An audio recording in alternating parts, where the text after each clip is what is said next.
మన పెద్దలు చాలా వరకు మిల్లెట్స్ ఫుడ్ తింటూ చాలా హెల్తీగా ఉండేవాళ్ళు కదా! అలాగే నేను గూడా మా రిన్సీకి కొంచెం కొంచెంగా మిల్లెట్స్ అలవాటు చేస్తున్నా. సో దట్ తను స్ట్రాంగ్‌గా ఉంటది అని.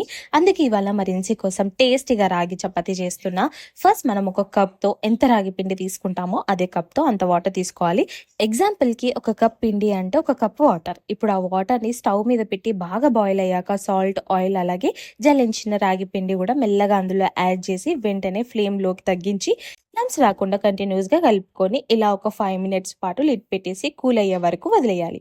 కొంచెం చల్లారాక చేతిని వాటర్‌తో తడుపుకుంటూ సాఫ్ట్‌గా కలుపుకోవాలి. ఇప్పుడు ఆ పిండిని స్మాల్ బాల్స్ లాగా చేసుకొని చపాతీలాగా రోల్ చేసుకోవాలి.